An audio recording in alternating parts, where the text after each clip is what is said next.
ಇವತ್ ನಾವ್ ನೋಡಕ್ ಬಂದಿರೋ ಮೂವಿಯಲ್ಲಿ ಒಂದು ದೊಡ್ಡ ತೂಫಾನ್ ಬಂದು ಸಂಪೂರ್ಣ ಜಗತ್ತೇನೆ ಸರ್ವನಾಶವಾಗ್ತಿದೆ. ಅಂಡ್ ಎಲ್ಲಾ ಕಡೆನೂ ತುಂಬಾನೇ ವಿಷಕಾರಿಯಾದ ಗಾಳಿಯೆಲ್ಲ ತುಂಬಿಕೊಂಡು ಪ್ರತಿಯೊಬ್ರು ಕೂಡ ಅದನ್ನ ತಡ್ಕೊಳ್ಳೋದಿಕ್ಕಾಗದೆ ಎಲ್ಲರೂ ತೀರೋಗ್ತಿದ್ದಾರೆ. ಅಂಡ್ ಇಂಥದ್ದೇ ಸಿಚುವೇಶನ್ ಅಲ್ಲಿ ನಮ್ಮ ಹೀರೋ ಮತ್ತೆ ಅವನ ಹೆಂಡತಿ ಇಬ್ರು ಕೂಡ ಬೇರೆ ಬೇರೆ ಜಾಗದಲ್ಲಿ ಸಿಕ್ಕಾಕೊಂಡ್ಬಿಟ್ಟಿದ್ದಾರೆ. ಅದು ಸಾಲದು ಅಂತ ನಮ್ಮ ಹೀರೋವಿನ ಹೆಂಡತಿ ಈ ಟೈಮ್ ನಲ್ಲಿ ಪ್ರೆಗ್ನೆಂಟ್ ಕೂಡ ಆಗಿದ್ದಾಳೆ. ಸೊ ಹೇಗಾದ್ರೂ ಮಾಡಿ ನಮ್ಮ ಹೆಂಡತಿ ಮಗುವನ್ನ ನಾವು ಕಾಪಾಡ್ಕೋಬೇಕು ಅಂತ ನಮ್ಮ ಹೀರೋ ಅವನ ಹೆಂಡತಿಯನ್ನ ಹುಡಿಕೊಂಡು ಆ ಸಿಟಿ ಒಳಗಡೆಗಾಗಿನೇ ಎಂಟ್ರಿ ಕೊಡ್ತಾನೆ. ಆ ನಂತರ ಏನಾಗುತ್ತೆ, ಅವನ ಹೆಂಡತಿಯನ್ನ ಹುಡುಕ್ತಾನ. ಅಲ್ಲಿ ಬಂದಿರುವ ಪ್ರಾಬ್ಲಮ್ ಆದ್ರೆ ಏನು ಅಂತ ನಾವು ತಿಳ್ಕೋಬೇಕು ಅಂದ್ರೆ ಈ ವಿಡಿಯೋವನ್ನ ಕೊನೆವರೆಗೂ ನೋಡ್ಬೇಕು.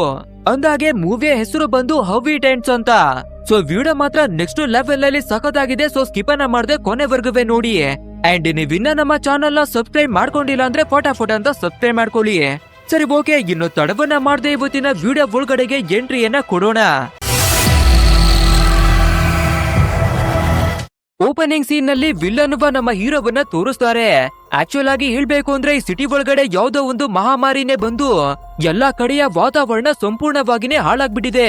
ಸೊ ಇವಾಗ ನಮ್ಮ ಹೀರೋ ಅವನ ಹೆಂಡತಿಯನ್ನ ಕಾಪಾಡ್ಕೊಳ್ಳೋದಿಕ್ಕಾಗಿನೇ ಈ ಸಿಟಿ ಒಳಗಡೆ ಬರ್ತಿದ್ದಾನೆ.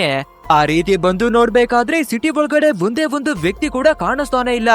ಸೊ ನಾವು ಕೂಡ ಇದೇ ರೀತಿಯಾಗಿ ಇದ್ರೆ ಎಲ್ಲರ ಹಾಗೆ ತೀರೋಗ್ಬಿಡ್ತೀವಿ ಅಂತ ಒಂದು ಫೈರ್ ಟ್ರಕ್ ಅನ್ನ ನೋಡಿ ಅದರ ಒಳಗಡೆಯಿಂದ ಆಕ್ಸಿಜನ್ ಮಾಸ್ಕ್ ಅನ್ನ ಎತ್ತಾಕೊಳ್ತಾನೆ. ಸರಿ ಓಕೆ, ಯಾವ್ದಾದ್ರೂ ಕಾರು ಒಳ್ಳೆ ಕಂಡೀಷನ್ ಅಲ್ಲಿ ಇದೆಯಾ ಅಂತ ನೋಡ್ಬೇಕಾದ್ರೆ ಆ ಕಾರಿನ ಒಳಗಡೆನೆ ತುಂಬಾ ಜನರು ತೀರೋಗಿರೋದನ್ನ ನೋಡಿ ಗಾಬರಿಯನ್ನ ಪಡ್ಕೋತಾನೆ. ಸರಿ ಓಕೆ, ಮೊದ್ಲು ನಮ್ಮ ಫ್ಲಾಟಿಗೆ ಹೋಗಿ ನಮ್ಮ ಹೆಂಡತಿಯ ಪರಿಸ್ಥಿತಿಯನ್ನ ನೋಡೋಣ ಅಂತ ಇವನು ಮತ್ತೆ ಇವನ ಹೆಂಡತಿ ಇದ್ದ ಫ್ಲಾಟಿನ ಹತ್ರಕ್ಕಾಗಿನೇ ಬರ್ತಾನೆ. ಅಂಡ್ ಆ ಬಿಲ್ಡಿಂಗ್ ಕೂಡ ಅರ್ಧಂಬರ್ಧ ಬಿದ್ದೋಗಿ ಡೆಮೊಲಿಶ್ ಆಗ್ಬಿಟ್ಟಿದೆ. ಆದ್ರೂ ಕೂಡ ಕಷ್ಟವನ್ನ ಪಟ್ಟು ಫೈನಲ್ ಆಗಿ ಅವನ ಫ್ಲಾಟ್ ಗೆನೆ ಬರ್ತಾನೆ. ನಂತರ ಒಳಗೆ ಬಂದು ನೋಡ್ಬೇಕಾದ್ರೆ ಒಂದು ಗೋಡೆಯ ಮೇಲೆ ಇವನ ಹೆಂಡತಿ ಆಗಿರುವ ಸಮಂತ ಒಂದು ಲೊಕೇಶನ್ ಅನ್ನ ಬರ್ದು ಮಡಗಿದ್ದಾಳೆ. ಸೊ ಅದನ್ನ ಓದಿ ನೋಡ್ಬೇಕಾದ್ರೆ ನಮ್ಮ ಹೀರೋಗೆ ಅರ್ಥವಾಗ್ಬಿಡುತ್ತೆ, ನಮ್ಮ ಹೆಂಡತಿ ಜಾಗವನ್ನ ಬಿಟ್ಟು ಬೇರೆ ಜಾಗದಲ್ಲಿ ಸೇಫ್ ಆಗಿದ್ದಾಳೆ ಅನ್ಸುತ್ತೆ. ಸೊ ನಾವು ಆದಷ್ಟು ಬೇಗ ಲೊಕೇಶನ್ ಗೆ ಹೋಗಿ ಅವಳನ್ನ ಕಾಪಾಡ್ಕೋಬೇಕು ಅಂತ ಒಂದು ಕಾರನ್ನವೇ ಎತ್ಕೊಂಡು ಆ ಜಾಗದಿಂದಾನೇ ಹೊರಟು ಬರ್ತಾನೆ. ಅಂಡ್ ಇದೇ ರೀತಿ ಬರ್ತಿರ್ಬೇಕಾದ್ರೆ ನಮ್ಮ ಹೀರೋವಿಗೆ 2 ದಿನಗಳ ಮುಂಚೆ ನಮ್ಮ ಹೆಂಡತಿಯ ಜೊತೆ ಎಷ್ಟೊಂದು ನೆಮ್ಮದಿಯಾಗಿದ್ವಿ ಅಂತ ಎಲ್ಲಾ ಘಟನೆಗಳಿವೆ ನೆನ್ಪಾಗೋದಿಕ್ಕೆ ಶುರುವಾಗುತ್ತೆ. ಅಂದ್ರೆ ಇವಾಗ ನಮ್ಗೆ ಒಂದು ಫ್ಲಾಶ್ ಬ್ಯಾಕ್ ಅನ್ನ ತೋರಿಸ್ತಾರೆ. ಸೊ ನಮ್ಮ ಸಮಂತ ಅವಳ ಹೆಲ್ತ್ ಸರಿ ಇಲ್ದಿರೋದ್ರಿಂದ ಚೆಕಪ್ ಅನ್ನ ಮಾಡ್ಸೋದಿಕ್ಕೆ ನಮ್ಮ ಹೀರೋ ಹಾಸ್ಪಿಟಲ್ಗೆನೆ ಕರ್ಕೊಂಡು ಬರ್ತಾನೆ. ಅಂಡ್ ಅಲ್ಲಿಗೆ ಬಂದು ಚೆಕ್ ಅನ್ನ ಮಾಡಿಸ್ಬೇಕಾದ್ರೇನೆ ಗೊತ್ತಾಗುತ್ತೆ ನಮ್ಮ ಸಮಂತ ಇವಾಗ ಪ್ರೆಗ್ನೆಂಟ್ ಆಗಿ ಅವಳ ಹೊಟ್ಟೆಯಲ್ಲಿ ಮಗು ಬೆಳೀತಾ ಇದೆ ಅನ್ನೋದು. ಬಟ್ ಆದ್ರೆ ಇವರಿಬ್ಬರವೇ ಇನ್ನವೇ ಮದುವೆಯನ್ನ ಮಾಡ್ಕೊಂಡಿಲ್ಲ. ಸೊ ಇದನ್ನ ನೋಡುವ ನಮ್ಮ ಹೀರೋ ಸಮಂತಾಗೆ ನಿನ್ನ ತಂದೆ ತಾಯಿಯ ಹತ್ರಕ್ಕೆ ಹೋಗಿ ನಮ್ಮ ಮದುವೆಯ ಬಗ್ಗೆ ಮಾತಾಡ್ತೀನಿ, ಸೊ ನಿನ್ನನ್ನ ಕೊಟ್ಟು ನನ್ಗೆ ಮದ್ವೆಯನ್ನ ಮಾಡೋದಿಕ್ಕಾಗವೇ ಕೇಳ್ಕೊತೀನಿ ಅನ್ನೋದಾಗಿನೇ ಹೇಳಿ ಮೊದ್ಲು ಇವನ ಎಲ್ಲಾ ಬಿಸಿನೆಸ್ ಮೀಟಿಂಗ್ ಗಳನ್ನ ಮ್ಯಾನೇಜ್ ಮಾಡ್ಕೋತಾನೆ. ಆ ನಂತರ ಸಮಂತ ಅವಳ ತಂದೆ ತಾಯಿ ಆಗಿರುವ ಪೌಲು ಮತ್ತೆ ಟಾಮ್ ಅನ್ನ ಭೇಟಿ ಮಾಡೋದಿಕ್ಕೇನೆ ಬರ್ತಾನೆ.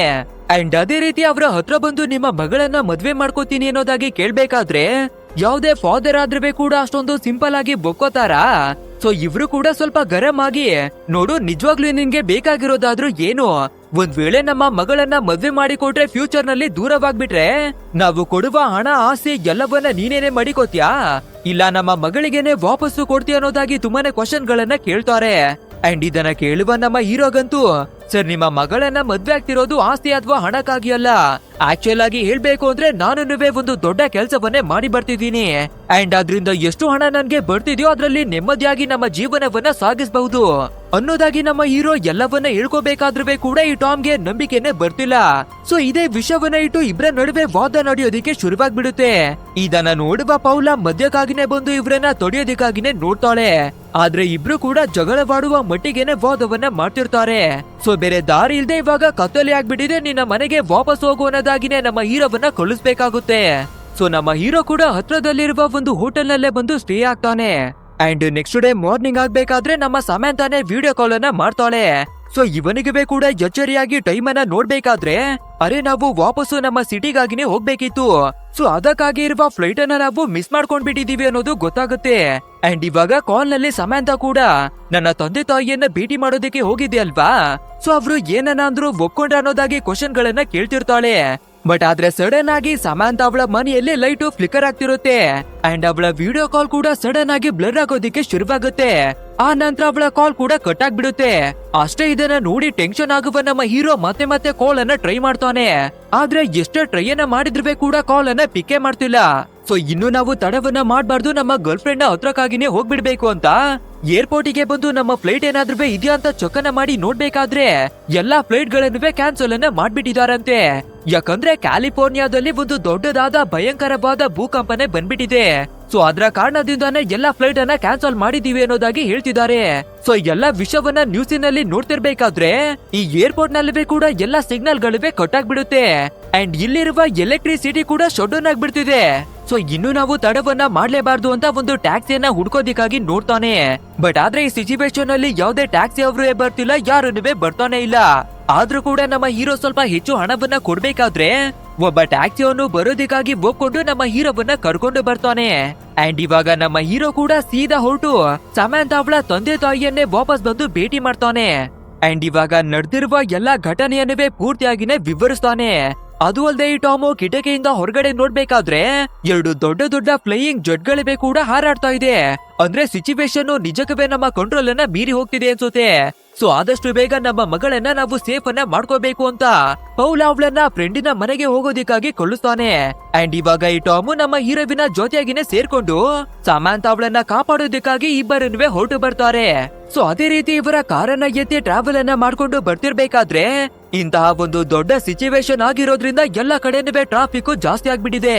ಅದು ಅಲ್ಲದೆ ಲೊಕೇಶನ್ ಮಾನಿಟರ್ ಆಗಿರಬಹುದು, GPS ಆಗಿರಬಹುದು, ಎಲ್ಲನೂ ಶಟ್ ಡೌನ್ ಆಗ್ಬಿಟ್ಟಿದಾವೆ. ಇನ್ನು ಜನಗಳನ್ನ ನೋಡೋದಾದ್ರೆ ಸೂಪರ್ ಮಾರ್ಕೆಟ್ಗೆ ನುಗ್ಗಿ ಅವರಿಗೆ ಬೇಕಾಗಿರುವ ಎಲ್ಲ ವಸ್ತುಗಳನ್ನ ಕದ್ದು ಹೋಗ್ತಾ ಇದ್ದಾರೆ. ಯಾಕಂದ್ರೆ ಇವಾಗ ಒಂದು ದೊಡ್ಡ ಭೂಕಂಪನೆ ಬಂದು ಜಗತ್ತೇ ಸರ್ವನಾಶವಾಗ್ತಿದೆ ಅಲ್ವಾ. ಸೊ ಒಂದ್ ವೇಳೆ ನಾವು ಸರ್ವೈವ್ ಆದ್ರೆ ಬದುಕೋದಿಕ್ಕಾಗಿ ಫುಡ್ ಬೇಕಾಗುತ್ತೆ ಅಂತ ಇವರ ಕೈಗೆ ಸಿಗುವ ಫುಡ್ ಅನ್ನೆಲ್ಲ ಎತ್ತಿ ಸ್ಟೋರ್ ಅನ್ನ ಮಾಡ್ಕೋತಾ ಇದ್ದಾರೆ.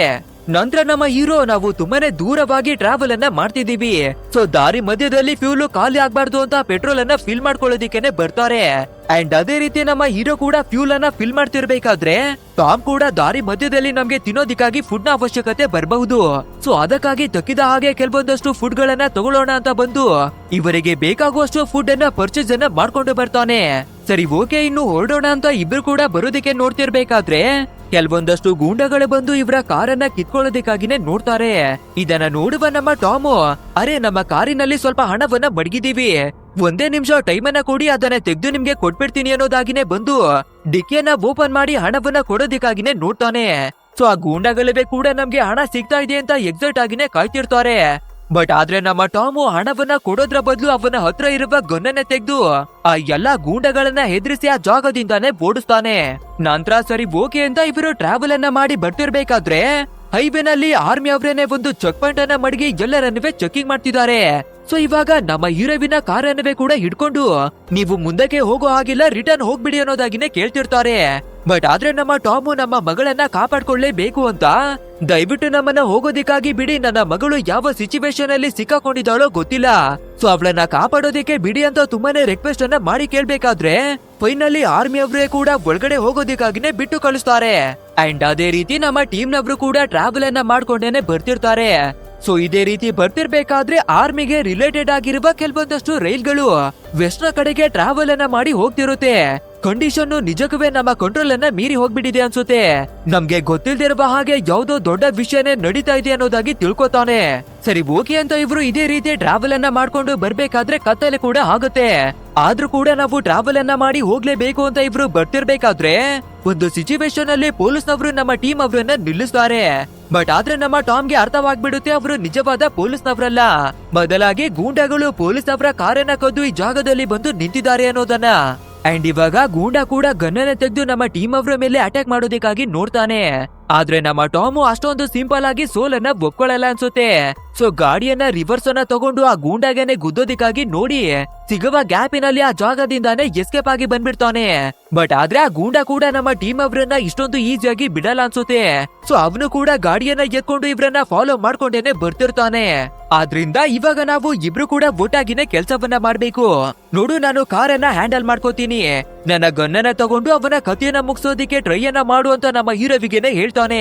ಸರಿ ಓಕೆ ಅಂತ ನಮ್ಮ ಹೀರೋನುವೆ ಗನ್ನನ್ನ ಎತ್ಕೊಂಡು ಆ ಗೂಂಡನ ಕಥೆಯನ್ನ ಮುಗಿಸೋದಿಕ್ಕೆ ನೋಡ್ಬೇಕಾದ್ರೆ ಆ ಗನ್ನನ್ನ ಯಾವ ರೀತಿ ಅನ್ಲಾಕ್ ಮಾಡ್ಬೇಕು ಅನ್ನೋದೇನೆ ನಮ್ಮ ಹೀರೋವಿಗೆ ಗೊತ್ತಿರಲ್ಲ. ಆದ್ರೂ ಕೂಡ ನಮ್ಮ ಟಾಮು ಯಾವ ರೀತಿ ಅನ್ಲಾಕ್ ಅನ್ನ ಮಾಡ್ಬೇಕು ಅಂತ ಸ್ಟೆಪ್ ಬೈ ಸ್ಟೆಪ್ ನಮ್ಮ ಹೀರೋವಿಗೆ ಎಲ್ಲವನ್ನ ಅರ್ಥ ಮಾಡಿಸ್ತಾನೆ. ಸೊ ಅದೇ ರೀತಿ ನಮ್ಮ ಹೀರೋ ಕೂಡ ಟ್ರೈ ಅನ್ನ ಮಾಡಿ ಫೈನಲಿ ಆ ಗನ್ ಅನ್ನ ಯೂಸ್ ಮಾಡ್ತಾನೆ.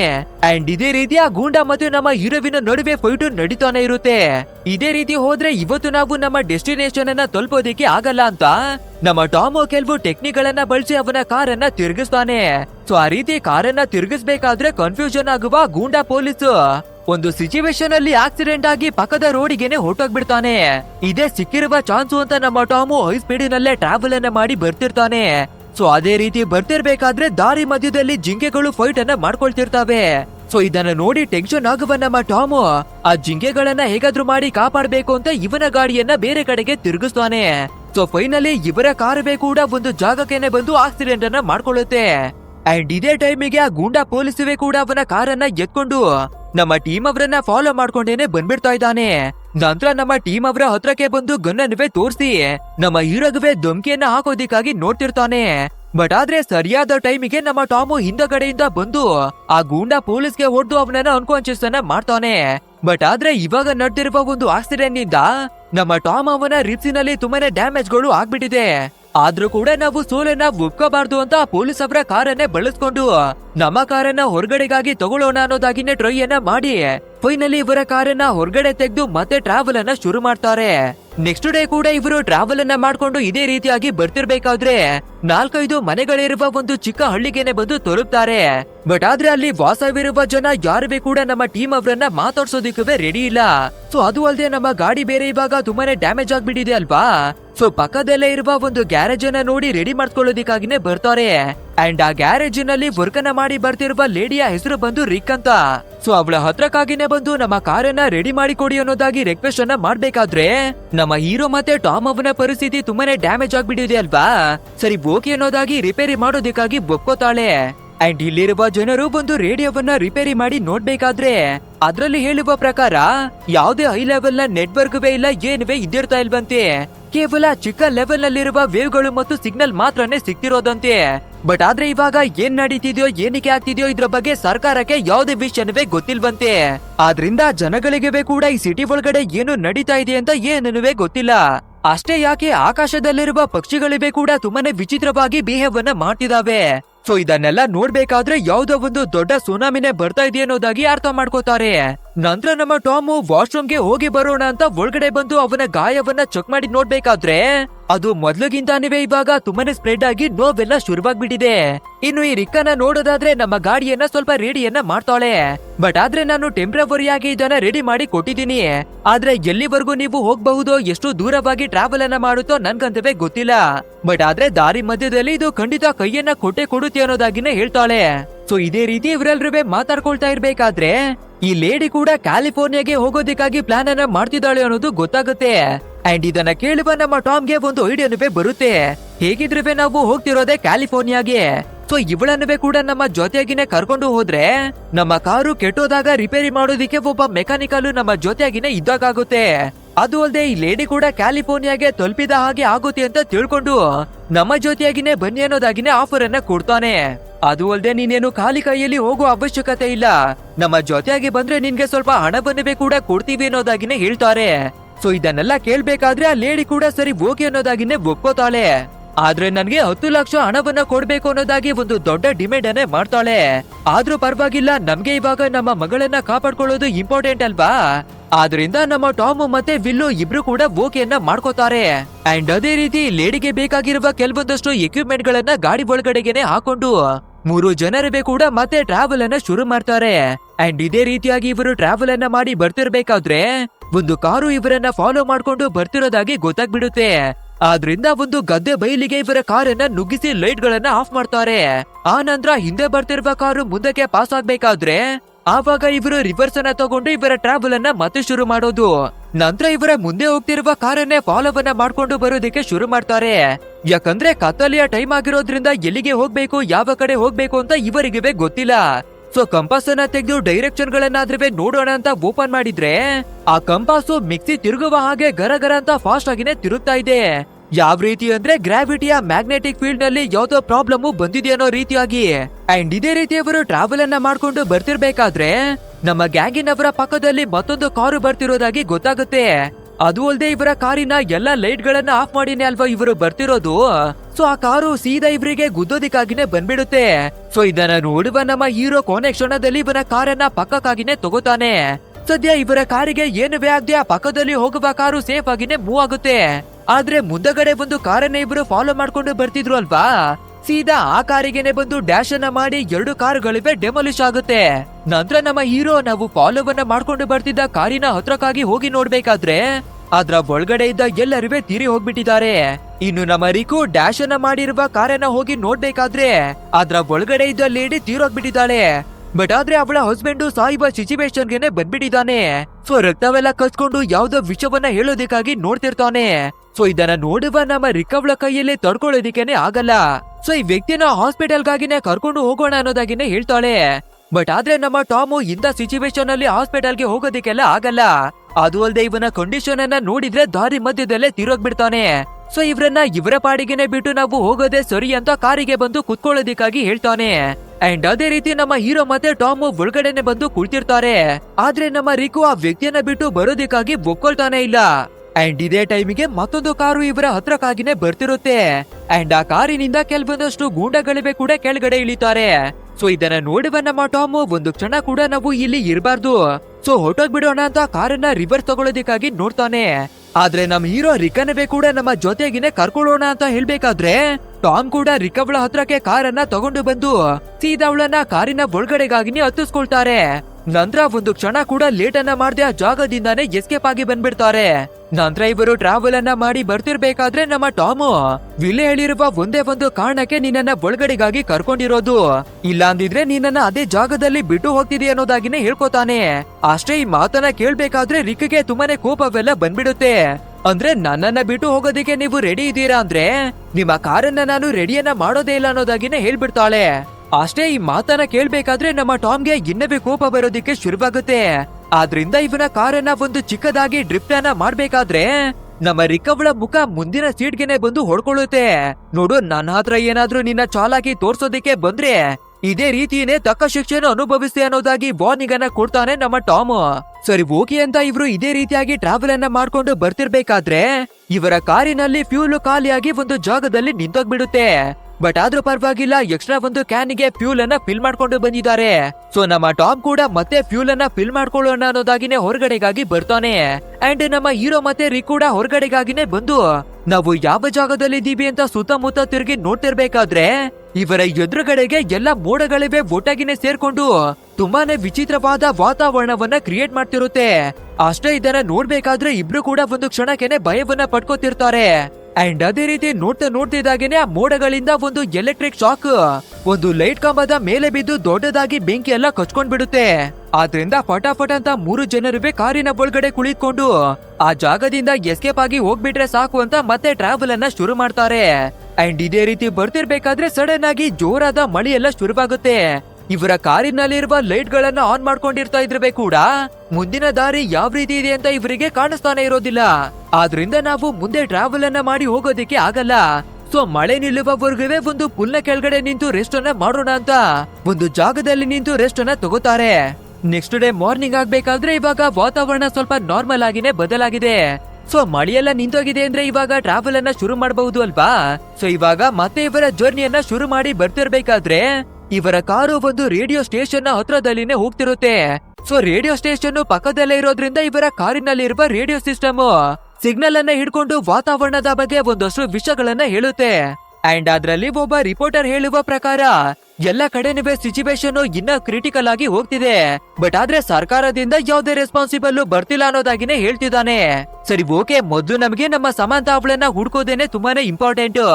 ಆ ನಂತರ ಬೇರೆಯದ್ರ ಬಗ್ಗೆ ನಾವು ಯೋಚನೆಯನ್ನ ಮಾಡೋಣ ಅನ್ನೋದಾಗಿ ತುಂಬಾನೇ ಟ್ರಾವೆಲ್ ಅನ್ನ ಮಾಡಿ ಬರ್ತಿರ್ಬೇಕಾದ್ರೆ ಇವರ ಸಿಟಿಯ ಹೊರಗಡೆ ಜನಗಳು ಒಳಗಡೆ ಬರಬಾರ್ದು ಅಂತ ಎಲ್ಲರೂ ಸೇರಿ ದಾರಿಯನ್ನ ಬ್ಲಾಕ್ ಮಾಡ್ಕೊಂಡು ನಿಂತಿದ್ದಾರೆ. ಅಂಡ್ ಇವಾಗ ನಮ್ಮ ಹೀರೋ ಕೂಡ ಇನ್ಚಾರ್ಜ್ ಅನ್ನ ಕರೆದು ನೋಡಿ, ನಾನುವೇ ಕೂಡ ಇದೇ ಸಿಟಿಯಲ್ಲಿ ವಾಸವಿದ್ದವನೇ, ಬೇಕಂದ್ರೆ ನಮ್ಮ ಸಿಟಿಯಲ್ಲಿ ಯಾರ್ಯಾರಿದ್ದಾರೆ, ನಮ್ಮ ಅಕ್ಕಪಕ್ಕದ ಮನೆಯಲ್ಲಿ ಯಾರಿದ್ದಾರೆ ಅಂತ ಹೇಳ್ತೀನಿ ಅನ್ನೋದಾಗಿ ಒಂದಷ್ಟು ಇಂಪಾರ್ಟೆಂಟ್ ಆದ ಜನರ ಹೆಸರುಗಳನ್ನ ಹೇಳ್ಬೇಕಾದ್ರೆ ಆ ಆಫೀಸರ್ ಕೂಡ ನಮ್ಮ ಟೀಮ್ ಅವರನ್ನ ಒಳಗಡೆ ಹೋಗೋದಕ್ಕಾಗಿನೇ ಬಿಡ್ತಾರೆ. ಅಂಡ್ ಇವಾಗ ಮತ್ತೆ ಇವರು ಟ್ರಾವೆಲ್ ಅನ್ನ ಮಾಡ್ಕೊಂಡು ಬರ್ತಿರ್ಬೇಕಾದ್ರೆ ಇವರು 3 ಜನರಿಗೆ ಕೂಡ ತುಂಬಾನೇ ಟಯರ್ಡ್ ಆಗ್ಬಿಟ್ಟಿದ್ದಾರೆ. ಅದು ಅಲ್ಲದೆ ಇವರ ಹತ್ರ ಇರುವ ಫುಡ್ ಎಲ್ಲನೂ ಖಾಲಿ ಆಗ್ಬಿಡ್ತಾ ಇದೆ. ಸೊ ಇವಾಗ ಏನನ್ನ ಮಾಡೋದು ಅಂತ ಯೋಚನೆಯನ್ನ ಮಾಡ್ತಿರ್ಬೇಕಾದ್ರೆ ಸ್ವಲ್ಪ ದೂರದಲ್ಲೇ ಮೆಗನ್ ಒಂದು ಫ್ರೆಂಡ್ ನ ಮನೆ ಇದೆ ಅನ್ನೋದು ನಮ್ಮ ಹೀರೋವಿಗೆ ಗೊತ್ತಾಗುತ್ತೆ. ಸೊ ಸೀದಾ ನಮ್ಮ ಹೀರೋ ಫ್ರೆಂಡ್ ಅವಳ ಮನೆ ಹತ್ರಕ್ಕಾಗಿನೇ ಬರ್ತಾನೆ. ಅಂಡ್ ಅಲ್ಲಿ ಬಂದು ನೋಡ್ಬೇಕಾದ್ರೆ ಈ ಮೆಗನ್ ಫ್ರೆಂಡು ಅವಳ ಗಂಡನ ಜೊತೆ ಕಾಂಟ್ಯಾಕ್ಟ್ ಅನ್ನ ಮಾಡೋದಿಕ್ಕೆ ಆಗ್ತಾನೆ ಇಲ್ವಂತ ಆ ರೀತಿ ಸಿಕ್ಕಾಕೊಂಡಿದ್ದಾಳೆ. ಅಂದ್ರೆ ಇವಳ ಗಂಡ ಕೂಡ ಯಾವ್ದೋ ಒಂದು ಬಿಸ್ನೆಸ್ ಟ್ರಿಪ್ಪಿನ ಮೇಲೆನೆ ಹೋಗಿದ್ದಾನೆ. ಬಟ್ ಆದ್ರೆ ಇವಾಗ ಇಂಥ ಸಿಚುವೇಶನ್ ಬಂದಿರೋದ್ರಿಂದ ಅವನನ್ನ ಭೇಟಿ ಮಾಡೋದಿಕ್ಕೆ ಆಗಿಲ್ಲ. ಸೊ ಇದೇ ರೀತಿ ಮಾತಾಡ್ತಾ ನಮ್ಮ ಹೀರೋ ಕೂಡ ಸ್ನಾನವನ್ನ ಮಾಡ್ಕೋತಾನೆ. ಇನ್ನೊಂದ್ ಕಡೆಯಲ್ಲಿ ನಮ್ಮ ರೀಕು ಕಾರಿನ ಮೇಂಟೆನೆನ್ಸ್ ಅನ್ನ ಸರಿ ಮಾಡ್ಕೋತಾಳೆ. ನಮ್ಮ ಟಾಮ್ ಕೂಡ ಕುಡಿಯೋದಿಕ್ಕೆ ಬೇಕಾದ ನೀರು ಫುಡ್ ಎಲ್ಲವನ್ನ ಅರೇಂಜ್ ಅನ್ನ ಮಾಡ್ಕೋತಾನೆ. ಆದ್ರೂ ಕೂಡ ಈ ಮೆಗನ್ ಫ್ರೆಂಡು ಅವಳ ಗಂಡನ ಬಗ್ಗೆ ಯೋಚನೆ ಮಾಡಿ ತುಂಬಾನೇ ಅಳ್ತಿರ್ತಾಳೆ. ಇದನ್ನ ನೋಡುವ ನಮ್ಮ ಹೀರೋ ಸ್ವಲ್ಪ ಸಮಾಧಾನವನ್ನ ಮಾಡಿ ಎಲ್ಲನವೇ ನಾರ್ಮಲ್ ಆಗುತ್ತೆ, ಧೈರ್ಯವನ್ನ ತಗೋ, ನಿನ್ನ ಗಂಡ ಖಂಡಿತ ವಾಪಸ್ಸು ಬಂದೇ ಬರ್ತಾನೆ ಅಂತ ಧೈರ್ಯವನ್ನ ಹೇಳ್ತಾನೆ. ಬಟ್ ಆದ್ರೆ ಇದಕ್ಕಿಂತ ಹೆಚ್ಚು ನಮ್ಮ ಹೀರೋವಿನ ಕೈಯಲ್ಲಿ ಏನನ್ನವೇ ಮಾಡೋಕ್ಕಾಗಲ್ಲ. ಯಾಕಂದ್ರೆ ಇವಾಗ ಇವನ ಹೆಂಡತಿಯನ್ನ ಹುಡುಕಿ ವಾಪಸ್ ಇವ್ರು ಹೋಗ್ಬೇಕಿದೆ. ಆದ್ರಿಂದ ಇವರಿಗೆ ಬೇಕಾದ ಎಲ್ಲಾ ವಸ್ತುಗಳನ್ನ ಮತ್ತೆ ಪ್ಯಾಕ್ ಅನ್ನ ಮಾಡ್ಕೊಂಡು ಆ ಜಾಗವನ್ನ ಬಿಟ್ಟು ಮತ್ತೆ ಇವರ ಜರ್ನಿಯನ್ನ ಶುರು ಮಾಡ್ಕೊಳ್ತಾರೆ. ಅಂಡ್ ಇದೇ ರೀತಿ ಟ್ರಾವೆಲ್ ಅನ್ನ ಮಾಡಿ ಬರ್ತಿರ್ಬೇಕಾದ್ರೆ ದೂರದ ಒಂದು ಜಾಗದಿಂದ ತುಂಬಾನೇ ದೊಡ್ಡ ಗಾತ್ರದಲ್ಲಿ ಹೊಗೆ ಎಲ್ಲ ಬರ್ತಿರುತ್ತೆ. ಸೊ ಆ ಹೊಗೆ ಏನದು, ಎಲ್ಲಿಂದ ಬರ್ತಾ ಇದೆ ಅಂತ ನಮ್ಮ ಟೀಮ್ ನವರು ಕೂಡ ನೋಡ್ಬೇಕಾದ್ರೆ ಒಂದು ಫ್ಲೈಯಿಂಗ್ ಜೆಟ್ ಈ ಜಾಗಕ್ಕೆ ಬಂದು ಕ್ರಾಶ್ ಅನ್ನ ಮಾಡ್ಕೊಂಡಿದೆ. ಅಂದ್ರೆ ಇದನ್ನ ನೋಡ್ಬೇಕಾದ್ರೆ ನಮ್ಮ ಟೀಮ್ ನವರಿಗೆ ಮೇ ಬಿ ನಮ್ಮ ದೇಶದ ಮೇಲೆ ಎದುರಾಳಿ ದೇಶದವರು ದಾಳಿಯನ್ನ ಮಾಡಿರ್ಬೇಕು. ಅದಕ್ಕಾಗಿನೇ ನಮ್ಗೆ ಇಂತಹ ಸಿಚುವೇಶನ್ ಬಂದಿದೆ ಅನ್ನೋದಾಗಿನೇ ತಿಳ್ಕೊತಾರೆ. ಹಾಗಿದ್ರೆ ನಾವು ತುಂಬಾನೇ ಕೇರ್ಫುಲ್ ಆಗಿ ನಮ್ಮ ಜರ್ನಿಯನ್ನ ಮುಂದುವರಿಸಬೇಕು ಅಂತ ಯೋಚನೆ ಮಾಡ್ಕೊಂಡು ಒಂದು ವಾಟರ್ ಪೌಲಿನ ಹತ್ರಕ್ಕಾಗಿನೇ ಬಂದು ನಿಲ್ಲಿಸ್ತಾರೆ. ಆ ನಂತರ ನಮ್ಗೇನಾದ್ರೂ ಬೇಕಾಗಿರುವ ಥಿಂಗ್ಸ್ ಗಳು ಸಿಗುತ್ತಾ ಅಂತ ಹುಡುಕಿ ನೋಡ್ತಿರ್ಬೇಕಾದ್ರೆ ನಮ್ಮ ರಿಕು ಒಂದು ಸ್ವಿಮ್ಮಿಂಗ್ ಪೂಲ್ ಅನ್ನ ನೋಡ್ಬಿಡ್ತಾಳೆ. ಸೊ ಇವಾಗ ಬೇರೆ ಎಲ್ಲಾ ಕಡೆ ತುಂಬಾನೇ ಬೇಸಿಗೆಯ ರೀತಿಯಾದ ಸಿಚುವೇಶನ್ ಕ್ರಿಯೇಟ್ ಆಗಿದೆ ಅಲ್ವಾ. ಸೊ ಅವಳ ಬಟ್ಟೆಗಳನ್ನ ತೆಗೆದು ಮಡಗಿ ಡೈರೆಕ್ಟ್ ಸ್ವಿಮ್ಮಿಂಗ್ ಪೂಲ್ ಗೆನೆ ಬಂದು ನೆಗಿತಾಳೆ. ಬಟ್ ಆದ್ರೆ ಆ ನೀರು ಎಷ್ಟರ ಮಟ್ಟಿಗೆ ಬಿಸಿಯಾಗಿರುತ್ತೆ ಅಂದ್ರೆ ಅದನ್ನ ತಡ್ಕೊಳ್ಳೋದಿಕ್ಕಾಗದೆ ನಮ್ಮ ರಿಕು ವಾಪಸ್ಸೇನೆ ಬಂದ್ಬಿಡ್ತಾಳೆ. ಅಂಡ್ ಇದೇ ಟೈಮ್ ನಲ್ಲಿ ಆರ್ಮಿಯ ಒಂದು ಹೆಲಿಕಾಪ್ಟರ್ ಹಾರಾಡ್ತಿರೋದನ್ನ ತೋರಿಸ್ತಾರೆ. ಸೊ ಇದನ್ನ ನೋಡ್ಬೇಕಾದ್ರೆ ನಮ್ಮ ಟೀಮ್ ನವರು ನಾವು ತುಂಬಾನೇ ಸೇಫ್ ಆಗಿರ್ಬೇಕು, ಮೊದ್ಲು ನಾವು ಬಂದಿರುವ ಕೆಲ್ಸವನ್ನ ಮಾಡೋಣ ಅಂತ ನಮ್ಗೆ ಬೇಕಾಗಿರುವ ವಸ್ತುಗಳೇನಾದ್ರೂ ಸಿಗುತ್ತಾ ಅನ್ನೋದಾಗಿ ಎಲ್ಲ ಕಡೆನೂ ಹುಡುಕಿ ನೋಡ್ತಾರೆ. ಬಟ್ ಆದ್ರೆ ಈ ಜಾಗದ ಒಳಗಡೆ ಬಂದು ಇಬ್ರು ನೋಡ್ಬೇಕಾದ್ರೆ ನಮಗಿಂತ ಮುಂಚೆ ಈ ಜಾಗಕ್ಕೆ ಬಂದಿರುವ ಜನರು ಅಥವಾ ಈ ಜಾಗದಲ್ಲಿ ವಾಸವಿದ್ದ ಜನರು ಅವರಿಗೆ ಬೇಕಾದ ಎಲ್ಲ ಥಿಂಗ್ಸ್ ಗಳನ್ನ ಲೂಟಿ ಮಾಡ್ಕೊಂಡು ಹೊರಟೋಗ್ಬಿಟ್ಟಿದ್ದಾರೆ. ಸೊ ನಮಗೆ ಯೂಸ್ಫುಲ್ ಆಗುವ ವಸ್ತು ಇಲ್ಲಿ ಯಾವ್ದೂ ಇಲ್ಲ. ಬಟ್ ಆದ್ರೆ ಫ್ಯೂಲ್ ಅನ್ನ ನಾವು ಫಿಲ್ ಮಾಡ್ಕೋಬಹುದು ಅನ್ನೋದಾಗಿನೇ ಯೋಚಿಸಿ ಇವರಿಗೆ ಬೇಕಾದಷ್ಟು ಫ್ಯೂಲ್ ಅನ್ನ ಫಿಲ್ ಮಾಡ್ಕೋತಾರೆ. ಆದ್ರೆ ನಮ್ಮ ಟಾಮ್ ಅವನ ಕೈಯಲ್ಲಿ ಆ ದೊಡ್ಡ ದೊಡ್ಡ ವಸ್ತುಗಳನ್ನ ಎತ್ತೋದಕ್ಕೆ ಆಗ್ತಿಲ್ಲ.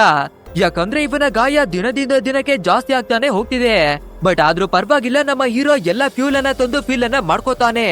ನಂತರ ರಾತ್ರಿ ಆಗ್ತಿರ್ಬೇಕಾದ್ರೆ ಮತ್ತೆ ಇವರ ಟ್ರಾವೆಲ್ ಅನ್ನ ಶುರು ಮಾಡ್ತಾರೆ. ಅಂಡ್ ಅದೇ ರೀತಿ ನೆಟ್ವರ್ಕ್ ನ ಒಂದು ಟವರ್ ನ ಹತ್ರವಾಗಿ ಇವರು ಬರ್ತಿರ್ಬೇಕಾದ್ರೆ ಇವರ ಫೋನ್ ಗಳಿಗೆ ಸಿಗ್ನಲ್ ಸಿಕ್ಕಿ ನೋಟಿಫಿಕೇಶನ್ ಬರೋದಿಕ್ಕೆ ಶುರುವಾಗುತ್ತೆ. ಅಂಡ್ ಅದೇ ರೀತಿ ನಮ್ಮ ಟಾಮ್ ಕೂಡ ಅವನ ಫೋನ್ ಅನ್ನ ಓಪನ್ ಮಾಡಿ ನೋಡ್ಬೇಕಾದ್ರೆ ನಮ್ಮ ಸಮಂತ ಕೂಡ ನೋಟಿಫಿಕೇಶನ್ ಅನ್ನ ಕಳ್ಸಿದಾಳೆ. ಸೊ ಇದನ್ನ ನೋಡುವ ನಮ್ಮ ಹೀರೋ ಅವನ ಫೋನ್ ಅನ್ನವೇ ಓಪನ್ ಮಾಡಿ ನೋಡ್ಬೇಕಾದ್ರೆ ದಯವಿಟ್ಟು ನನ್ನನ್ನ ಕಾಪಾಡು ಅನ್ನೋದಾಗಿ ತುಂಬಾನೇ ವಾಯ್ಸ್ ಮೆಸೇಜ್ ಅನ್ನ ಕಳ್ಸಿರ್ತಾಳೆ. ಬಟ್ ಆದ್ರೆ ಅವಳ ವಾಯ್ಸ್ ಕ್ಲಿಯರ್ ಆಗಿರೋದ್ರ ಬದಲು ತುಂಬಾನೇ ಗಿಜಿ ಬಿಜಿ ಆಗಿನೇ ಇರುತ್ತೆ. ಸೊ ಕಾಲ್ ಅನ್ನಾದ್ರೂ ಟ್ರೈ ಮಾಡಿ ನೋಡೋಣ ಅಂತ ಎಷ್ಟೇ ಕಾಲ್ ಅನ್ನ ಮಾಡಿದ್ರೆ ಕನೆಕ್ಟ್ ಏನೇ ಆಗಲ್ಲ. ಅಂಡ್ ಇದೇ ರೀತಿ ಟ್ರಾವೆಲ್ ಅನ್ನ ಮಾಡಿ ಇವರು ಬರ್ತಿರ್ಬೇಕಾದ್ರೆ ಈ ಸಿಟಿ ಇವಾಗ ಬದುಕೋದಿಕ್ಕೆ ಯೋಗ್ಯ ಇಲ್ದೇ ಇರುವ ರೀತಿ ಆಗ್ಬಿಟ್ಟಿದೆ ಅಲ್ವಾ. ಸೊ ಅದರಿಂದ ಬದುಕುಳಿಯುವ ಕೆಲವು ಜನರು ಈ ಸಿಟಿಯನ್ನ ಬಿಟ್ಟು ಹೊರಗಡೆ ಹೋಗೋದಿಕ್ಕಾಗಿನೇ ಬಂದು ನಿಂತಿದ್ದಾರೆ. ಅಂಡ್ ಅವರನ್ನ ನೋಡೋದಿಕ್ಕೆ ಅವರ ಸಿಚುವೇಶನ್ ಎಷ್ಟೊಂದು ಹಾಳಾಗ್ಬಿಟ್ಟಿದೆ ಅಂದ್ರೆ ದೊಡ್ಡವರಿಂದ ಚಿಕ್ಕವರವರೆಗೂ ಎಲ್ಲರೂ ಕೆಮ್ಮೋದಿಕ್ಕೆ ಶುರು ಮಾಡ್ಕೊಂಡಿದ್ದಾರೆ. ಅಂಡ್ ಯಾವ ಕಡೆ ನೋಡಿದ್ರೆ ಕೂಡ ವಿಷಕಾರಿಯಾದ ಅನಿಲ ಡಸ್ಟ್ ಬರೀ ಇದೇನೆ ತುಂಬಿಕೊಂಡಿರ್ತಾ ಇದೆ. ಸೊ ಆದ್ರೂ ಕೂಡ ಇವರು ಟ್ರಾವೆಲ್ ಅನ್ನ ಮಾಡಿ ಸಿಟಿಯ ಹತ್ರಕ್ಕಾಗಿನೇ ಬರ್ಬೇಕಾದ್ರೆ ಈ ಸಿಟಿಯ ಸ್ಟ್ರಕ್ಚರ್ ಇವಾಗ ಯಾವ ರೀತಿ ಇದೆ ಅಂತ 3 ಜನರು ಶಾಕ್ ಆಗ್ಬಿಡ್ತಾರೆ. ಯಾಕಂದ್ರೆ ಸಂಪೂರ್ಣ ಸಿಟಿ ಒಳಗಡೆ ಬೆಂಕಿ ಎಲ್ಲ ಕಚ್ಕೊಂಡು ಉರಿತಿರುತ್ತೆ. ಇದನ್ನ ನೋಡುವ ನಮ್ಮ ರಿಕು ತುಂಬಾನೇ ಭಯವನ್ನ ಪಟ್ಕೊಂಡು ನಾವು ಈ ಜಾಗದಿಂದ ವಾಪಸ್ ಹೋಗ್ಬಿಡೋದೇ ಸರಿ ಅನ್ನೋದಾಗಿನೇ ಹೇಳ್ತಾಳೆ. ಬಟ್ ಆದ್ರೆ ನಮ್ಮ ಹೀರೋ ಮತ್ತೆ ಟಾಮು ಸಮಂತ ಅವಳನ್ನ ಕಾಪಾಡೋದಕ್ಕಾಗಿ ಬಂದಿದ್ದಾರೆ ಅಲ್ವಾ. ಸೊ ನಿನ್ಗೆ ಏನನ್ನಾಗೋದಿಕ್ಕೆ ನಾವು ಬಿಡೋದಿಲ್ಲ, ಸೊ ಧೈರ್ಯವನ್ನ ತಗೋ, ನಾವು ಸೇಫ್ ಆಗಿನೇ ಇರ್ತೀವಿ ಅನ್ನೋದಾಗಿ ಮೋಟಿವೇಟ್ ಅನ್ನ ಮಾಡ್ತಾರೆ. ಅಂಡ್ ಇವಾಗ 3 ಜನರೇ ಕೂಡ ತುಂಬಾನೇ ಧೈರ್ಯವನ್ನ ತಗೊಂಡು ಫುಲ್ ಸ್ಪೀಡ್ ನಲ್ಲಿ ಇವರ ಕಾರನ್ನ ಓಡಿಸಿನೇ ಬರ್ತಿರ್ತಾರೆ. ಅಂಡ್ ಎಲ್ಲಾ ಕಡೆನೂ ಬರೀ ಹೊಗೆ ಡಸ್ಟ್ ಇದೇನೆ ತುಂಬಿಕೊಂಡಿರುತ್ತೆ.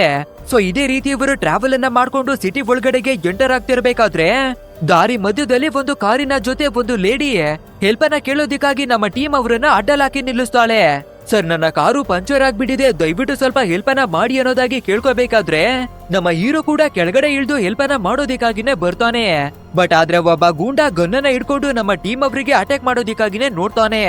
ಅಂದ್ರೆ ಈ ಲೇಡಿಯನ್ನ ಹಾಸ್ಟೇಜ್ ಮಾಡ್ಕೊಂಡು ಯಾರು ಬರ್ತಾರೋ ಅವರಿಗೆ ಸುಳ್ಳನ್ನ ಹೇಳಿ ಅವ್ರನ್ನ ಸಿಕ್ಕಾಕ್ಸೋದಿಕ್ಕಾಗಿನೇ ಈ ಪ್ಲಾನ್ ಅನ್ನ ಮಾಡಿ ಮಡಗಿದಾನೆ ಆ ಗೂಂಡಾ. ಸೊ ಇವಾಗ ಅವನ ಕೈಯಲ್ಲಿ ಗನ್ನಿರೋದ್ರಿಂದ ನಮ್ಮ ಟೀಮ್ ನವರು ಏನನ್ನವೇ ಮಾಡೋದಿಕ್ಕೆ ಆಗಲ್ಲ. ಆದ್ರೂ ಕೂಡ ನಮ್ಮ ಹೀರೋ ಅವನಿಗೆ ಹೊಡೆಯೋದಿಕ್ಕಾಗಿ ಬರ್ಬೇಕಾದ್ರೆ ಆ ಗೂಂಡಾ ನಮ್ಮ ಹೀರೋಗೆ ಈಸಿಯಾಗಿನೇ ಹೊಡೆದು ಕೆಳಗಡೆಗೆನೆ ಬೀಳಿಸ್ತಾನೆ. ಇದನ್ನ ನೋಡುವ ನಮ್ಮ ಟಾಮು ಇವನ ಗನ್ನನ್ನ ಎತ್ಕೊಂಡು ಅವನ ಕಥೆಯನ್ನ ಮುಗಿಸೋಣ ಅಂತ ಟ್ರೈ ಮಾಡ್ಬೇಕಾದ್ರೆ ನಮ್ಮ ಟಾಮ್ ಅವನ ರಿಪ್ಸ್ ಅಲ್ಲಿ ಗಾಯ ಆಗ್ಬಿಟ್ಟಿದೆ ಅಲ್ವಾ. ಸೊ ಅದ್ರ ನೋವಿನಿಂದ ಇವನು ಕೂಡ ಏನನ್ನವೇ ಮಾಡೋದಿಕ್ಕೆ ಆಗಲ್ಲ. ನಂತರ ನಮ್ಮ ರಿಕಿಗೆ ನಿಮ್ಮ ಹತ್ರ ಇರುವ ಫ್ಯೂಲ್ ಅನ್ನ ನನ್ನ ಗಾಡಿಗೆ ಫಿಲ್ ಮಾಡಿ ಅಂತ ಹೇಳ್ಬೇಕಾದ್ರೆ ಬೇರೆ ದಾರಿ ಇಲ್ದೆ ನಮ್ಮ ರಿಕ್ ಕೂಡ ಎಲ್ಲಾ ಫ್ಯೂಲ್ ಅನ್ನ ಫಿಲ್ ಮಾಡಿ ಕೊಡ್ತಾಳೆ. ನಂತರ ಗೂಂಡಾ ಉಳ್ದಿರುವ ಕೆಲವೊಂದಷ್ಟು ಫ್ಯೂಲ್ ಅನ್ನ ಎತ್ಕೊಂಡು ಆ ಜಾಗದಿಂದಾನೇ ಎಸ್ಕೇಪ್ ಆಗ್ಬಿಡ್ತಾನೆ. ಸದ್ಯ ನಮ್ಗೆ ಯಾವ್ದೇ ರೀತಿ ತೊಂದರೆಯನ್ನ ಮಾಡದೆ ನಮ್ಮ ಪಾಡಿಗೆ ಬಿಟ್ಟಿದ್ದಾನಲ್ಲ ಅಂತ ಯೋಚಿಸಿ ಇವರನ್ನ ನಿಲ್ಸಿ ಹೆಲ್ಪನ್ನ ಕೇಳಿರುವ ಲೇಡಿ ಇದ್ದಾಳೆ ಅಲ್ವಾ, ಅವಳನ್ನು ಕೂಡ ನಮ್ಮ ಜೊತೆಯಾಗಿನೇ ಬನ್ನಿ ಅನ್ನೋದಾಗಿ ಕರೀತಾರೆ. ಬಟ್ ಆದ್ರೆ ಆ ಲೇಡಿಯ ಹಸ್ಬೆಂಡ್ ಸಾಯುವ ಸಿಚುವೇಶನ್ಗೆನೆ ಬಂದ್ಬಿಟ್ಟಿದ್ದಾನೆ. ಸೊ ನನ್ನ ಗಂಡನನ್ನ ಬಿಟ್ಟು ನಾನು ಎಲ್ಲವೇ ಬರೋದಿಲ್ಲ ಅನ್ನೋದಾಗಿನೇ ಹೇಳ್ಕೊತಾಳೆ. ಆದ್ರಿಂದ ನಮ್ಮ ಟೀಮ್ ನವರು ಸರಿ ಓಕೆ ಅನ್ನೋದಾಗಿನೇ ಹೇಳಿ ಆ ಜಾಗದಿಂದಾನೇ ಹೊಡ್ತಾರೆ. ಅಂಡ್ ಇವಾಗ ನಾವು ಹೇಗಾದ್ರೂ ಮಾಡಿ ನಮ್ಮ ಕಾರಿನಿಂದ ಕತ್ಕೊಂಡು ಹೋಗಿರುವ ಫ್ಯೂಲ್ ಅನ್ನ ಪಡ್ಕೋಬೇಕು ಅಂತ ಆ ಗೂಂಡನನ್ನ ಚೇಸ್ ಮಾಡ್ಕೊಂಡೇನೆ ಬರ್ತಾರೆ. ಅಂಡ್ ಇವಾಗ ಎರಡು ಕಾರುಗಳ ನಡುವೆ ಒಂದು ಮಾಸ್ ಆಗಿರುವ ಫೈಟ್ ಕೂಡ ಶುರುವಾಗುತ್ತೆ. ಸೊ ನಮ್ಮ ಟಾಮ್ ಅವನ ಗನ್ನನ್ನ ಯೂಸ್ ಮಾಡಿ ಆ ಗೂಂಡನ ಕಥೆಯನ್ನ ಮುಗಿಸೋಣ ಅಂತ ನೋಡ್ಬೇಕಾದ್ರೆ ಇವನಿಗೆ ಇರುವ ನೋವಿನಲ್ಲಿ ಆ ಗೂಂಡನನ್ನ ಎದುರಿಸೋದಿಕ್ಕೆ ಆಗಲ್ಲ. ಸೊ ನಮ್ಮ ರಿಕ್ ಅವಳ ಕೈಗೆ ಒಂದು ಗನ್ನನ್ನ ಕೊಟ್ಟು ನೀನು ಫೇಸ್ ಮಾಡಮ್ಮ ಅನ್ನೋದಾಗಿ ಹೇಳ್ಬೇಕಾದ್ರೆ ಅವಳು ಕೂಡ ತುಂಬಾನೇ ಕಷ್ಟವನ್ನ ಪಟ್ಟು ಫೈರ್ ಮಾಡೋದಿಕ್ಕಾಗಿ ನೋಡ್ತಾಳೆ. ಅಂಡ್ ಅವಳು ಶೂಟ್ ಮಾಡುವ ಕೆಲವೊಂದಷ್ಟು ಬುಲೆಟ್ಗಳು ವೇಸ್ಟ್ ಆಗ್ತಿರುತ್ತೆ. ಸೊ ಇದನ್ನೆಲ್ಲ ನೋಡುವ ನಮ್ಮ ಹೀರೋ ತುಂಬಾನೇ ಕಷ್ಟವನ್ನ ಪಟ್ಟು ಫೈನಲಿ ಅವನ ಕಾರಿಗೆ ಡ್ಯಾಶ್ ಮಾಡ್ಬೇಕಾದ್ರೆ ಆ ವಿಲ್ಲನ್ ಅವನ ಕಾರು ಕೂಡ ಆಕ್ಸಿಡೆಂಟ್ ಆಗಿನೇ ನಿಂತೋಗ್ಬಿಡುತ್ತೆ. ಅಂದ್ರೆ ಆ ಗೂಂಡನ ಕಥೆನವೇ ಕೂಡ ಅಲ್ಲಿಗೆನೆ ಮುಗ್ದಾಗಿರುತ್ತೆ. ಸೊ ಫಟಾಫಟ್ ಅಂತ ನಮ್ಮ ಫ್ಯೂಲ್ ಕ್ಯಾನ್ ಗಳನ್ನ ವಾಪಸ್ಸು ಎತ್ಕೊಂಡು ಬರೋಣ ಅಂತ ಬಂದು ನೋಡ್ಬೇಕಾದ್ರೆ ಇನ್ನವೇ ಆ ಗೂಂಡ ಬದುಕಿದ್ದು ಆ ಕ್ಯಾನ್ ಗಳನ್ನ ಹಿಡ್ಕೊಂಡಿರ್ತಾನೆ. ಅಂಡ್ ಇದೇ ರೀತಿ ನಮ್ಮ ಹೀರೋ ಕೂಡ ಕಾರಿನ ಒಳಗಡೆ ಏನೋ ಸ್ಮೆಲ್ ಬರ್ತಿದ್ಯಲ್ಲ ಅಂತ ನೋಡ್ಬೇಕಾದ್ರೆ ಫ್ಯೂಲ್ ಲೀಕ್ ಆಗಿ ಎಲ್ಲ ಕಡೆ ಸ್ಪ್ರೆಡ್ ಆಗ್ತಿರುತ್ತೆ. ಬಟ್ ಆದ್ರೆ ನಮ್ಮ ಹೀರೋ ಒಂದು ಕ್ಯಾನ್ ಅನ್ನಾದ್ರೂ ನಾವು ತಗೋಬೇಕು ಅಂತ ಕಷ್ಟವನ್ನ ಪಟ್ಟು ಒಂದು ಕ್ಯಾನ್ ಅನ್ನ ಎತ್ಕೋತಾನೆ. ಅಂಡ್ ಅದು ಅಲ್ಲದೆ ಇವಾಗ ಫ್ಯೂಲ್ ಎಲ್ಲ ಲೀಕ್ ಆಗ್ಬಿಡ್ತಿದೆ ಅಲ್ವಾ. ಸೊ ಯಾವ ಕ್ಷಣದಲ್ಲಿ ಬೇಕಾದ್ರೂ ಇಲ್ಲಿ ಬ್ಲಾಸ್ಟ್ ಆಗಬಹುದು.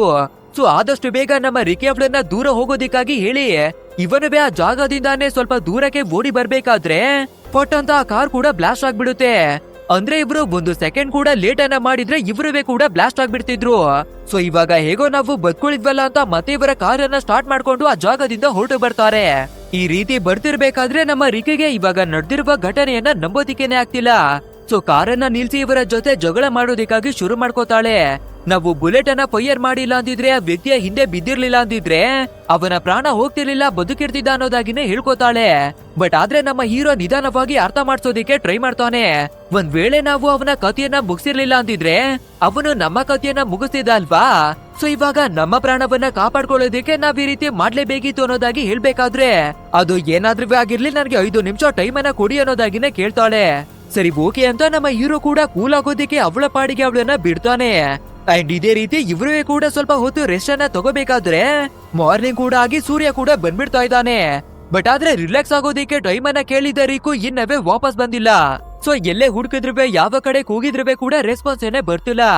ನಂತರ ಕಾರಿನ ಒಳಗಡೆ ಬಂದು ನೋಡ್ಬೇಕಾದ್ರೆ ಅವಳ ಕಡೆಯಿಂದ ಕೆಲವೊಂದಷ್ಟು ವಸ್ತುಗಳನ್ನ ತಂದಿದ್ಲು ಅಲ್ವಾ. ಸೊ ಆ ಥಿಂಗ್ಸ್ ಗಳಿವೆ ಕೂಡ ಎಲ್ಲೂ ಕಾಣಿಸ್ತಿರಲ್ಲ. ಸೊ ಇದನ್ನ ಟಾಮ್ ನ ಹತ್ರ ಹೇಳ್ಕೋಬೇಕಾದ್ರೆ ಆ ಹುಡ್ಗಿಯನ್ನ ಕರ್ಕೊಂಡು ಬರೋದಕ್ಕೆ ನನ್ಗೇನು ಇಷ್ಟನೇ ಇರ್ಲಿಲ್ಲ. ಸದ್ಯ ಇವಾಗ ಅವಳು ಹೊರಟೋಗ್ಬಿಟ್ಟಿದ್ದಾಳೆ ಅನ್ಸುತ್ತೆ. ಸೊ ಇವಾಗ ಅವಳನ್ನ ಬಿಟ್ಟು ನಮ್ಮ ಪಾಡಿಗೆ ನಾವು ಹೋಗ್ಲೇಬೇಕು ಅಂತ ಹೇಳಿ ಬೇರೆ ದಾರಿ ಇಲ್ದೆ ಇವರಿಬ್ಬರೇನೆ ಟ್ರಾವೆಲ್ ಅನ್ನ ಮುಂದುವರಿಸ್ತಾರೆ. ಅಂಡ್ ಇದೇ ರೀತಿ ಬರ್ತಿರ್ಬೇಕಾದ್ರೆ ಇವಾಗ ಮತ್ತೊಂದು ಪ್ರಾಬ್ಲಮ್ ಶುರುವಾಗುತ್ತೆ. ಅಂದ್ರೆ ನಮ್ಮ ಟಾಮ್ ಅವನ ಹೆಲ್ತ್ ಮೊದ್ಲೇನೆ ಹಾಳಾಗ್ಬಿಟ್ಟಿದೆ ಅಲ್ವಾ. ಬಟ್ ಆದ್ರೆ ಇವಾಗ ರಕ್ತ ವಾಮಿಟ್ ಅನ್ನ ಮಾಡ್ಕೊಳ್ಳೋದಕ್ಕೆ ಶುರು ಮಾಡ್ಕೊಳ್ತಾನೆ.